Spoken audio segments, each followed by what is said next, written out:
جس بدن کو حرام غذا دی گئی وہ جنت میں داخل نہیں ہوگا۔ جو آدمی سود کا ایک درہم جان بوجھ کر کھائے اس کا گناہ 36 بار زنا کرنے سے زیادہ ہے۔ سفید کپڑا پہنا کرو اس کے لیے کہ وہ بہت پاکیزہ اور پسندیدہ ہے۔ جب کسی کو جمائی آئے تو اپنا ہاتھ منہ پر رکھ لیں کیونکہ شیطان اس میں گھس جاتا ہے۔ سلام میں پہل کرنے والا غرور و تکبر سے پاک ہے۔ جب بندہ جھوٹ بولتا ہے تو اس کے بدبو سے فرشتے 1 میل دور ہٹ جاتا ہے۔ مسلمانوں میں کامل ایمان والے وہ لوگ ہیں جن کے اخلاق اچھے ہیں۔ جب اللہ کسی بندے کو پسند کرتا ہے تو اس پر خوب آزمائش ڈالتا ہے۔ جھوٹ چہرے کو سیاہ کرنے والا ہے۔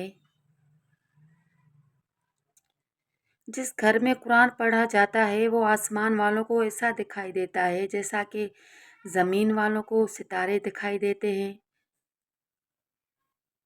ایک وقت ایسا آئے گا کہ دین پر قائم رہنا اتنا مشکل ہوگا جتنا ہاتھ میں چنگاری پکڑنا۔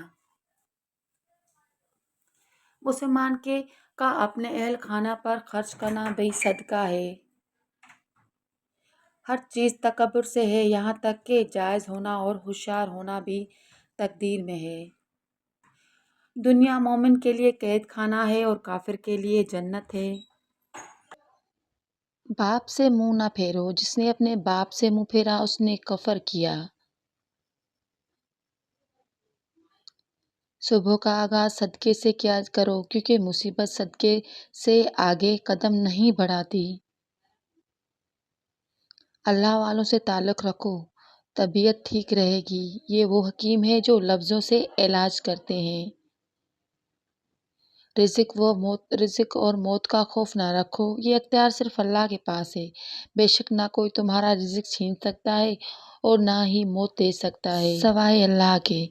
میں تمہیں اس آدمی کی پہچان بتاتا ہوں جس پر جہنم کی آگ حرام ہے اور وہ آگ پر حرام۔ یہ وہ واحد آدمی ہے جو نرم و مزاج، نرم و طبیعت اور نرمی سے بات کرنے والا ہے۔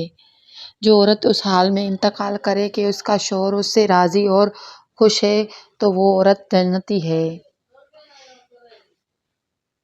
جب دو مسلمان آپس میں ملتے ہیں اور معاوضہ کرتے ہیں تو ان دونوں کے جدا ہونے سے پہلے ہی ان کو بخش دیا جاتا ہے۔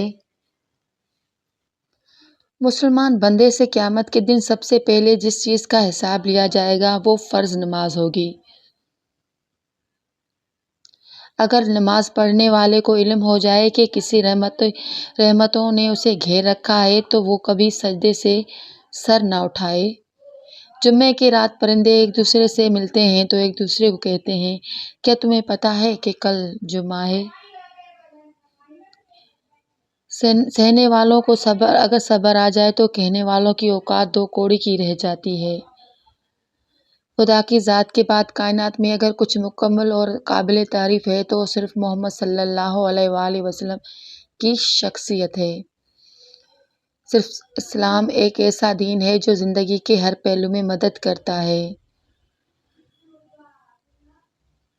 جتنا لوگ تنگ دستی سے ڈرتے ہیں اتنا اگر وہ دوزخ سے ڈریں تو 5 بچ جائیں گے، اور جتنا لوگ جنت کی فکر کرتے ہیں اگر ایمان کی فکر کریں تو دونوں کو پا لیں گے۔